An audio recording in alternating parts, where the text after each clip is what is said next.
પોતાનું મહાત્મ્ય પ્રગટ કરવા માટે પ્રભુ જ શ્રી મહાપ્રભુજી સ્વરૂપે ભૂતલ પર પધાર્યા છે. દયા નિજ મહાત્મ્યમ કરિષ્યન્ન પ્રકટમ હરિ વાણ્યા યદા તદા સ્વાસ્યમ પ્રાદુર્ભૂતમ ચકારહિ. જે વાત સર્વોત્તમ સ્તોત્રમાં શ્રી ગુસાઈજી પ્રભુચરણ કરે છે એ જ વાત શ્રી હરિરાયજી અહીંયા કહ્યું કે પ્રભુને થયું કે મારું મહાત્મ્ય કોણ બતાવે. અને કોઈ જયારે સમર્થ ન લાગ્યું, બધા જ ભગવાન વિશે કહી શકે છે, ભગવાનને કહી શકતા નથી. કલાકો સુધી બધા ભગવાન વિશે કથા કરે છે, ભગવાનનું સ્વરૂપ કેવું છે, ભગવાન કેવા છે એ કોઈ અનુભવાવી શકતું નથી. અને એ વાત સમજાવી શ્રી મહાપ્રભુજી ભગવત સેવા દ્વારા. લોકો મોટા મોટા ગ્રંથો મોડે કરી દે. એક ભાઈ મને કે આપણે તો આખી ગીતા રોજ ઠાકોરજી આગળ બોલવાનું. મેં કહ્યું આ ઠાકોરજીને કહેશે કે મને તો બધી ખબર છે, આ બધું તું કર. પ્રભુને સંભળાવવાનું ના હોય કે મને તો બધી મોડે છે, મેં જ કીધું છે. આ બધું જીવવાનું છે. ભગવાન વિશે બધા કહે છે, ભગવાનને મહાપ્રભુજીએ કહ્યા છે. કેવા અભણ અજાણ્યા ગામના નાના ગામમાં રહેતા લોકો, તમે ઠાકોરજીની સેવા કરો. પોતાના ઘરે ઠાકોરજી બિરાજતા એમના ઘરે, અને મહાપ્રભુજીની આજ્ઞા અનુસાર અષ્ટયાંગ સેવા કરી રહ્યા છો, તો આ ભાગવત અને ગીતાને તમે જીવી રહ્યા છો. પેલા લોકો બોલી રહ્યા છે અને સેવા કરનારો વ્યક્તિ એને જીવી રહ્યો છે. આ ફરક છે. યદ કરોસી યદસ્નાસી યદ જુહોસી દદાસી યદ તપસ્યસી કૌંતેય તત્ કુરુસ્વ મદર્પણમ. જે ભગવદ ગીતામાં કહ્યું બધું મને અર્પણ કર. અને આપણે બોલી જઈએ, મર્યાદામાં નહીં, લોકો થાળ ગાય અને એમાં બધું જ આવે. આ બનાવ્યું છે, આ બનાવ્યું છે, આ ઠાકોરજી રાજી થઈ જાય અંદર, હમણાં કંઈક આવશે સારું. અને જ્યાં ટેરો ખુલે ખબર પડે કે મિશ્રીન કટોરી, ખબર પડે આ તો થાળ ગાતા હતા, ધરતા નહોતા. પુષ્ટિ માર્ગમાં થાળ ધરાય અને મર્યાદામાં ગવાય, બસ આ જ ફરક છે. ત્યાં ગીતા બોલાય અને પુષ્ટિમાં તો ગીતાને જીવાય. ત્યાં ભાગવતની કથા કહેવાય અને અહીંયા તો ભાગવતને જીવાય. મહાપ્રભુજીએ આ ગ્રંથોને સેવાના માધ્યમથી પ્રેક્ટિકલ કરી નાખ્યા, એને પ્રેક્ટિકલ બનાવી દીધા કે એ ભાગવત આપણા જીવનમાં આવી જાય સેવાના માધ્યમથી, એ ગીતા આપણા જીવનમાં વણાઈ જાય. એ ગામડામાં રહેનારો વ્યક્તિ જેને વાંચતાય નથી આવડતું પણ ઠાકોરજીની એવી ભાવથી સેવા કરે, આપણને લાગે કે આ ગીતા અને ભાગવતને જીવી રહ્યો છે. પેલો તો ભણેલો ગણેલો વ્યક્તિ તો મોઢે કરીને ખાલી બોલે છે. તમારા ઘરે કોઈ મહેમાન આવે ને આખું મેન્યુ વાંચી જાઓ, લાંબી લિસ્ટ, અને ચાહે ના પાવ તો એને એમ થાય કે આના ઘરે ક્યાં આવે. ઠાકોરજીને એમ જ થાય, બધા મેન્યુ બોલે જ છે, ધરતા નથી. તો મહાપ્રભુજી એને આપણા આચરણમાં લાવી દીધા. એનું નામ જ સેવા છે. સેવા કરો છો એટલે ભગવદ ગીતાને તમે જીવી રહ્યા છો. કોઈ તમને કે તમને ગીતાજી આવડે છે કે કદાચ મોઢે નથી પણ હું જીવું છું ખરા. ભાગવતજી મને મોઢે નથી પણ હું સેવા કરું છું એટલે ભાગવતજીને જીવી રહ્યો છું. એનો સાર એ જ છે, ભાગવત સુધારસ મત કે અપનો પંથ જતાયો તુમ શરણાગતાયો. મહાપ્રભુજી આ ભાગવત રૂપી મંથન કર્યું સુધાનું. ભાગવત પિયુષ સમુદ્ર મથન ક્ષમ. શ્રી મહાપ્રભુજી મંથન કરીને આ સેવાનો માર્ગ પ્રગટ કર્યો અને આપણા ઘરે ઘરે જીવનમાં ભાગવત અને ગીતાને આપણને જીવતા કરી દીધા.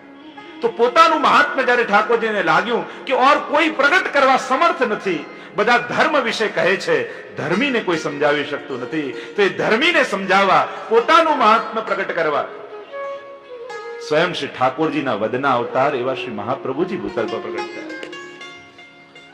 અને એટલા માટે એ મહાપ્રભુજીનું સદાય સ્મરણ કરવું એમ શ્રી હરિરાયજી સમજાવે. એ યશોદાજીના અતિ પ્રિય એવા પ્રભુ, નંદરાયજીના બાલક, બ્રજના પતિ, શ્રી આચાર્યજી સ્વરૂપ એવા શ્રી ઠાકોરજી ભક્તના હૃદયમાં બિરાજેલા છે.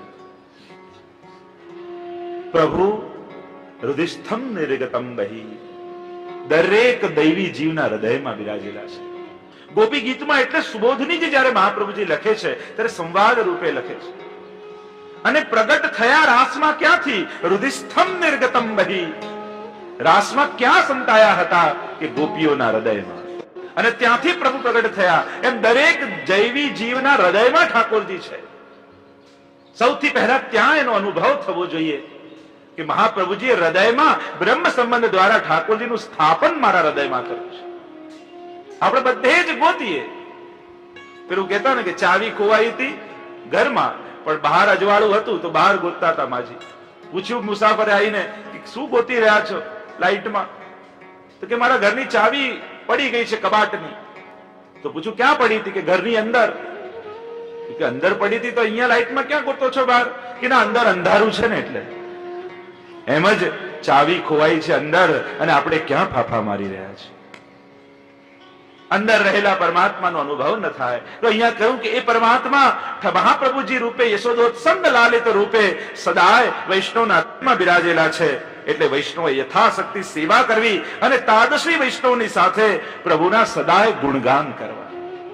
ગુણગાન એકલા કરવા કરતા કોઈ તાદર્શી જીવ મળે તો એનું ફલ અનંત ગણું થઈ જાય. કહેવાય કે અનેક તાનપુરાઓ રૂમમાં પડ્યા હોય તો એકના તાર હલાવ તો બધાના તાર જણજણવા લાગે. એમ મંડળમાં કોઈ એક ભગવદી આવી જાય કે જેના તાર હલી ચૂકેલા હોય તો એના સંગથી બધાના હલવા લાગે. કોઈ એકનો પ્રભાવ. અને એટલે જ આપણા ભગવદીઓ ગાન કરતા કહે કે હરિજન સંગ છિનક જો રહીએ. આવા ભગવદી સાથે ક્ષણવાર પણ જો રહેવાય તો હૃદયમાં ભાવ પ્રગટી જાય. હરિસંગ જો છિનક રહીએ, ક્ષણવાર જો એમની સાથે રહેવાઈ જાય તો જીવનનું કલ્યાણ થઈ જાય. શ્રી મહાપ્રભુજી આજ્ઞા કરે છે. શ્રી હરિરાય મહાપ્રભુજી કહે કે ભગવદીઓનો સંગ રાખો. આગળ 5મા શ્લોકમાં શ્રી હરિરાયજી કહે. હવે અહીંયા પ્રશ્ન એ થાય કે ભિન્ન ભિન્ન પ્રકૃતિ વાળા જીવો છે, વૈષ્ણવો છે, તો ઠાકોરજી એના પર કેવી કૃપા કરશે? કઈ રીતે એની કૃપા કરશે? તો અહીં કહ્યું પ્રભુ સાત્વિક હોય કે તામસ ભક્ત હોય એ તો કૃપા નિધિ છે, અને ભક્તનું સર્વ કાંઈ પ્રભુ જ કરનારા છે. નિરોધમાં જે વ્યાખ્યા મહાપ્રભુજી 10મા સ્કંદમાં કરે એમાં એ જ કહ્યું કે જીવ એનો સ્વભાવ નહીં બદલે, પણ આ તો પુષ્ટિ માર્ગ છે. એટલે પ્રભુ જ જીવને સ્વભાવ અનુસાર લીલા કરશે. સ્વભાવ સન્યથા ભાવો ન વૈ શક્ય કથંચન અતસ્ત્રિવિધ જીવેશુ ત્રિવિધા ભગવત કૃતિ. જીવને સ્વભાવ નહીં બદલવો પડે, પણ પ્રભુ જે જીવના અનુકૂળ થઈને લીલા કરશે અને એનું ચિત્ત પોતે પ્રભુ હરી લેશે. એમ કહેતા 16મા શિક્ષાપત્રને સમાપ્ત કરીએ. શિક્ષાપત્ર 17 શ્લોક 10 અને પ્રધાન વિષય છે વૈષ્ણવ જીવન માટે આવશ્યક ત્યાગ અને અત્યાગ. પ્રથમ શ્લોકમાં શ્રી હરિરાયજી આજ્ઞા કરે. શ્રી મહાપ્રભુજી ગૌણ ત્યાગ અને મુખ્ય એવા બે ભેદ બતાવી રહ્યા છે. સંસાર છોડવો, ગૃહ ધન આદિનો ત્યાગ કરવો એ ગૌણ ત્યાગ છે, અને અત્યાગ શું છે? ઠાકોરજીમાં બધો એનો વિનિયોગ કરાવો. અહીંનો ત્યાગ એટલે સમર્પણ. છોડવાની વાત નથી, ધરવાની વાત છે. બ્રહ્મ સંબંધ દ્વારા બધું ઠાકોરજીના ચરણે આપણે ધરી દઈએ છીએ, એ જ મુખ્ય વાત છે. જેમ નિરોધ શબ્દની વ્યાખ્યા કરી, પ્રપંચ વિસ્મૃતિ પૂર્વક ભગવદ આસક્તિ નિરોધ. તો બે વસ્તુ આવી, એક પ્રપંચની વિસ્મૃતિ અને બીજું ભગવદ આસક્તિ. તો અહીંયા પ્રપંચની વિસ્મૃતિ ગૌણ છે અને ભગવદ આસક્તિ પ્રધાન છે, મુખ્ય છે. એમ ત્યાગ કરતા પણ સમર્પિત કરવું એ મુખ્ય છે. એટલે બે પ્રકાર, એક ત્યાગ અને અત્યાગ, બે વસ્તુ બતાવી. ત્યાગનો અર્થ કર્યો ગૃહ ધન આદિનો ત્યાગ, અને બીજી જ વસ્તુ બતાવતા કહ્યું કે એનું સમર્પણ કરી દો. છોડીને જવાની વાત નથી, કારણ કે છોડીને જીવ ક્યાં જશે? ગૃહમ સર્વાત્મના ત્યાજ્યમ તત્તે તત્યુ ન શક્યતે કૃષ્ણાર્થ તન્નિયોજિત કૃષ્ણ સંસાર મોચક. મહાપ્રભુજી પંચશ્લોકીમાં આજ્ઞા કરે કે શાસ્ત્ર એમ કહે કે ઘર છોડી દો, પણ જો છોડી ન શકતા હો તો શું કરવું? ઘરમાં ઠાકોરજી પધરાવી લેવા. અને ઘરમાં ઠાકોરજીને પધરાવી લો તો ઘર જ મંદિર બની જાય, અને બીજે ક્યાં વૈષ્ણવને જવું પડે? એનું ઘર જ મંદિર બનાવી દીધું મહાપ્રભુજી. સંગ છોડી દો એમ કહું, ન છૂટતું હોય તો શું કરવું? મહાપ્રભુજી કે સદભિ સ કર્તવ્ય સંગ સંગશ્ચ ભેષજમ. તો સત્સંગ કરવા લાગો. સંગ જ સંગનો ભેદ કરનારો છે. સત્સંગ એ દુસ્સંગને છોડાવનારો છે. એમ અહીંયા સમજાવતા શ્રી હરિરાયજી કહે, એક સાધારણ ત્યાગ જે છોડવાની વાત છે, અને એક શ્રેષ્ઠ ત્યાગ જ્યાં ધરવાની વાત છે. છોડવામાં મનમાં દુઃખ આવે અને ધરવામાં મનમાં આનંદ આવે છે. ચલો પ્રભુને આટલું અંગીકાર કરાવે. જેટલું અધિક ધરો એટલો આનંદ વધારે પ્રગટ થાય. આ મર્યાદા અને પુષ્ટિનો ભેદ છે. આ એક છે સાધારણ સંન્યાસ અને બીજો છે પુષ્ટિ માર્ગીય સંન્યાસ. સાધારણ સંન્યાસમાં ત્યાગ છે, પુષ્ટિ સંન્યાસમાં તો સમર્પણ છે, બધું જ ધરી દેવાનું છે.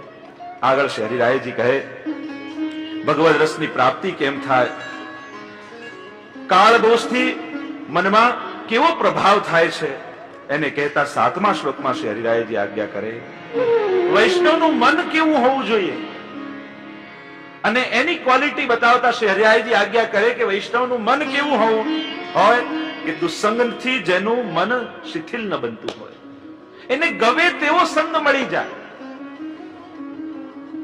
પણ એનું મન શિથિલ ન થાય. કારણ કે દુસ્સંગ અને સત્સંગ, સંગ માત્ર બાધક છે એમ કહ્યું શાસ્ત્રમાં. સંઘ સર્વાત્મના ત્યાજ્યમ એમ કહ્યું, સંગ છોડી દો. અને એટલે તો સુખદેવજી વ્યાસ આશ્રમ છોડીને ભાગી રહ્યા છે. એમને ભય શેનો છે? તો સુબોધનીમાં મહાપ્રભુજી સમજાવતા કહે કે સુખદેવજીને ભય છે સંગનો. કારણ કે જો સારો સંગ મળશે તો મોહ થશે, અને ખરાબ સંગ મળશે તો દ્વેષ થશે, અને બંને બાંધનારા છે. દુસ્સંગ બાંધે એમ સત્સંગ પણ બાંધે, ઘણીવાર વૈષ્ણવનો સંગ પણ બાંધે. દુસ્સંગ હવેલીમાં જતા રોકે, ના ના હવે ક્યાં આવડતા લૌકિકમાં, એમ કરીને ચિત્ત લૌકિક કરી નાખે. એમ ઘણીવાર સારો સંગ પણ બંધન કરતા થઈ જાય. જેની સાથે રોજ તમે સત્સંગમાં જતા હો યા હવેલીમાં જતા હો, અને આજે એ બેનને ઠીક નથી, અને એમ કે આજે મારે યા પછી કઈ લૌકિક કામ છે, એટલે બેન કે આજે તો મારે અહીંયા લગ્નમાં જવાનું છે, એટલે હું તો હવેલીએ નહીં આવું. એટલે તમને શું થાય? જો એ નથી જતા તો આજે આપણે નથી જવું. એટલે દુસ્સંગ બાધક છે, સત્સંગ પણ ઘણી વાર બાધક થઈ જાય, સારો સંગ પણ બાધક થઈ જાય. કારણ કે દર્શનની પ્રધાનતા કરતા તમારા મનમાં આના સંગની પ્રધાનતા વધારે થઈ કે આ આવે તો હવેલીએ જવું, એનો અર્થ થયો કે આ પણ બંધન કરતા થઈ ગયું. અને એટલે જ કહ્યું સંઘ સર્વાત્મના ત્યાજ્યમ, સંગ છોડો. તમારા અલૌકિકમાં એકલો જા ને રે એકલો જા, એટલે જ કહ્યું ને તારી સંગાથે કોઈ આવે ના આવે, મારે જવું છે બસ, આ સંકલ્પિત જીવ હોય તો કહું વૈષ્ણવનું મન સંગથી શિથિલ ન બનવું જોઈએ. અને બીજું કહ્યું કાળ દોષથી મનમાં ક્યારેય પણ પ્રભુ માટે અવિશ્વાસ ન આવવો જોઈએ. અવિશ્વાસો ન કર્તવ્ય, ક્યારેય પણ અવિશ્વાસ મનમાં ન આવશે. સદાય ઠાકોરજીમાં વિશ્વાસ રાખજો. જીવનમાં ગમે તેવી પરિસ્થિતિ આવી જાય પણ ઠાકોરજી મારી સાથે છે એ વાત ક્યારેય નહીં ભૂલો. એ પ્રભુ, આપણે હંમેશા એમ વિચારતા હોઈએ કે પ્રભુ મારી સાથે રહે, પ્રભુ મારા પક્ષમાં રહે, પણ ક્યારે એમ વિચારીએ છીએ કે હું પ્રભુના પક્ષમાં ક્યારે રહ્યો? પ્રભુ મારા પક્ષમાં રહે એમ હંમેશા આશા રાખીએ, પણ હું પ્રભુના પક્ષમાં ક્યારે રહું છું? જેના પક્ષમાં પ્રભુ છે વિજય એનો જ થાય. યત્ર યોગેશ્વર કૃષ્ણ યત્ર પાર્થો ધનુર્ધર તત્ર શ્રી વિજયો ભૂતિર્ધુવા નિતિર્મતિર્મમ. જ્યાં કૃષ્ણ અને અર્જુન હોય ત્યાં જ વિજય હોય. જ્યાં પુરુષાર્થ અને કૃપા ભેગા થાય ત્યાં જ વિજય થાય. અને એટલે સદાય વિશ્વાસ રાખવો ઠાકોરજીમાં. અંબુદસ્ય સ્વભાવો અયમ સમય વારી મુંચતી તથાપિ ચાતક ખિન્ય રટત્યેવ ન સંશય. વિજ્ઞપ્તિમાં ગુસાઈજી આજ્ઞા કરે, પેલો ચાતક પક્ષી, એને ખબર છે કે સ્વાતિ નક્ષત્રનું બૂંદ એને પીવાનું છે, અને આશામાં એ સદાય ટગર ટગર આકાશની ઓર દેખ્યા કરે છે. વિશ્વાસ એને હોય છે અને ઠાકોરજી એનો વિશ્વાસ પૂરો કરે છે. એમ વૈષ્ણવે પણ સદાય ઠાકોરજીના વિશ્વાસે રહેવું. સંસારના વિશ્વાસે રહેશો તો મન સદાય ઉદ્વેગમાં રહેશે, પ્રભુના વિશ્વાસે જીવશો તો સદાય આનંદમાં રહેશો. આગળ કહ્યું આશ્રય સર્વ સિદ્ધ કરી શકે છે, અને તેથી જ ગુસાઈજીએ શ્રી મહાપ્રભુજીને પૃથક શરણ માર્ગોપદેશતા કહ્યું છે. એમ આચાર્યજીનું નામ છે એમ કહેતા 9મા શ્લોકમાં શ્રી હરિરાયજી કહે પ્રભુના ચરણોનો આશ્રય જેણે લીધો છે એના સગળા કાર્યો સિદ્ધ થાય છે. ગુસાઈજી મહાપ્રભુજીને પૃથક શરણ માર્ગોપદેશતા કહે છે. શરણ માર્ગ તો આ વિશ્વમાં ઘણા છે, ઘણા બધા માર્ગો છે જે પ્રભુની શરણાગતિની વાત કરે છે, પણ પુષ્ટિ માર્ગ તો પૃથક શરણ છે. અહીંયા જીવના સર્વ સાધનો સિદ્ધ કરી જીવ તો પ્રભુના શરણે થાય છે, પણ આ માર્ગમાં તો પ્રભુ જીવના શરણે આવી જાય છે. મર્યાદામાં જીવ પ્રભુને આધીન થાય, પણ પુષ્ટિમાં તો પ્રભુ જીવને આધીન બની જાય છે. સ્વાધીના પુષ્ટિ રૂચ્યતે. મહાપ્રભુજી કહે છે ને પરાધીના તું મર્યાદા સ્વાધીના પુષ્ટિ ઉચ્યતે. જ્યાં જીવ પરાધીન હોય એ મર્યાદા માર્ગ, અને જ્યાં જીવ સ્વાધીન હોય ને પ્રભુ પરાધીન હોય એ જ પુષ્ટિ માર્ગ. અહીંયા પ્રભુ તમને આધીન થઈને તમારા ઘરે પધારે, અને એટલે જેવો તમારો ભાવ, જેવી તમારી વ્યવસ્થા, જેવી તમારી સગવડ, એ બધાને અનુકૂળ થઈને ઠાકોરજી તમારા ઘરે પધારે છે. ક્યારે ઠાકોરજી પૂછતા હતા, પહેલા તમને ચિઠ્ઠી આપી કે ના 15x15 નો રૂમ તો મને જોઈશે જ, મારા રૂમમાં એસી હોવું જ જોઈએ, મારા પાસે સોનાની જારીજી જોઈશે તો જ તારા ઘરે આવું. ક્યારે કોઈના પર પણ ચિઠ્ઠી લખી? બસ તું પધરાવે, હું એની પ્રતીક્ષામાં છું. તું જેવી સગવડ આપીશ, તારા રસોડાના 2x2 ખાનામાં ધુમાડા ખાતા ખાતા બિરાજીશ, પણ પધરાવ તો ખરો મને. આટલા બધા અનુકૂળ પ્રભુ થઈને આવે છે. હવે આપણે વિચારવાનું કે આપણે પ્રભુને કેટલા અનુકૂળ થઈએ છીએ. કાળ એનું કામ કરી જ રહ્યું છે. કાલ સ્વકાર્યમ કુરુતે ન જાનાતિ જનો યતઃ. પણ જીવ એ સમજતો નથી. કાળ વહી રહ્યો છે, જઈ રહ્યો છે. નળમાં ટપકતા પાણીને નળ બંધ કરીએ તો પાણી ટપકતું અટકી જાય, એમ ઘડિયાળને બંધ કરી દો તો સમય રોકાઈ જતો નથી. એ તો વહી જ રહ્યો છે. અને સારી ઘડિયાળ પહેરી લેવાથી સમય સારો થઈ જતો નથી. સમય તો સારો બનાવવો પડે છે. તમે ગમે તેટલી મોંઘી ને સારી ઘડિયાળ પહેરી લો, એનાથી સમય સુધરી જતો નથી. સમયને તો સુધારવો પડે છે. ન જાનાતી જીવ, જીવે જાણતો નથી કે કાલ વહી રહ્યો છે. જીવ તો આજ કાલ, આજ કામ, કાલ કામ, પરસો કામ કરનો. જન્મ સબ બાતન બીત ગયો. અનેક અનેક પદોમાં આપણે વૈષ્ણવ પણ ગાન કરે છે. ક્યાં જઈ રહ્યું છે? જીવ હજી પ્રમાદમાં છે. પોતાના લૌકિક કાર્યોમાં જીવ વિહવળ બન્યો છે. સંસાર ભોગવવામાં એટલો બધો રત થઈ ગયો છે કે ક્યારે મૃત્યુ આવીને બહારને ટકોરા દેશે ને ખબર નથી. નક્કી કરીને આવે છે. ક્યારે કોનો કાળ આવી જાય કોણ જાણે. વૈષ્ણવી તો સદા તૈયાર રહે. અરે અઠવાડિયા માટે બહારગામ જવું હોય તો અઠવાડિયા પહેલા તો બેગ ખોલીને તૈયારી કરવા લાગીએ. રોજ એક એક વસ્તુ નાખીએ કે ચલો કઈ ભૂલી ન જવાય. તો આ તો અનંતની યાત્રાએ જવું છે. અત્યારથી પેકિંગ કરશો તો આગળ કામ લાગશે. એટલે શિક્ષાપત્ર સાંભળ્યા પછી હૃદયની બેગ ખોલી દેજો અને સેવા સ્મરણના સામાન ભરવા લાગજો. કાળ એનું કાર્ય કરી રહ્યું છે.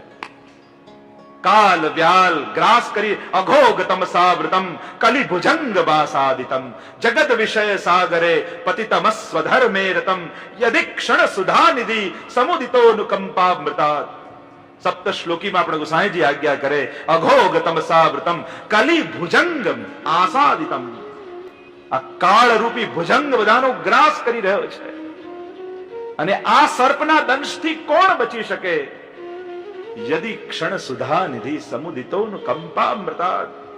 મહાપ્રભુજીના ચરણારવિંદની સુધાનું જેણે પાન કર્યું છે એ જ આમાંથી ઉગરી શકે છે.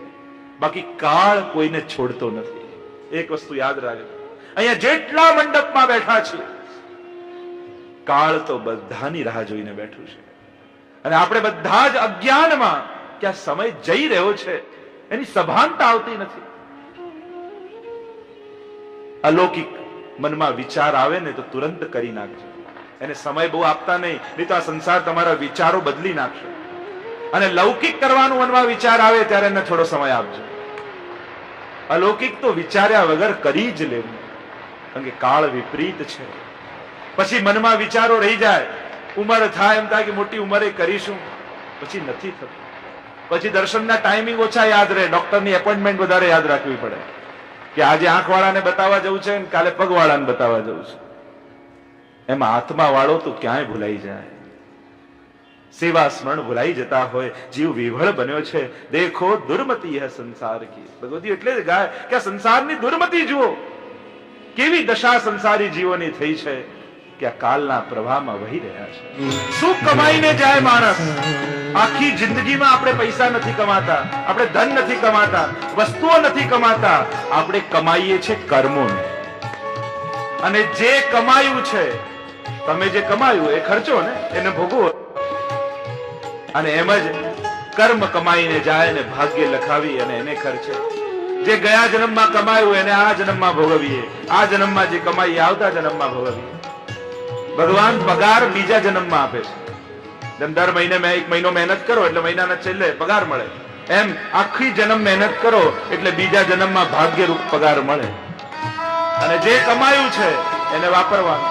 જેને જેટલું કમાયું, જીવન પૂરતી નથી હોતી મુકદ્દરની સમસ્યાઓ, જીવન પૂરતી નથી હોતી મુકદ્દરની સમસ્યાઓ, મૃત્યુને બાદ પણ રહી ગઈ છે હસ્તરેખાઓ. મળ્યા પછી હાથની રેખાઓ ભૂસાવીને નથી જતા. છેલ્લી ઘડીએ સ્મશાનમાં લઈ જાઓ તો આ ચિત્રીને જે ભગવાને મોકલ્યું છે ને સાથે લઈને જ જતા હોય. ભલે લોકો કહે કે ખાલી હાથે આવ્યા અને ખાલી હાથે ગયા, પણ આજ સુધી દુનિયામાં કોઈ ખાલી હાથે આવ્યું નથી અને ખાલી હાથે જતું નથી. બધા જ કંઈક લખાઈને આવે છે.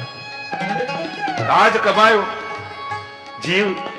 હરિરાયજી કહે કે સંસારનું ભેગું કરે અને ભગવાન જેવો હીરો મૂકી દે છે.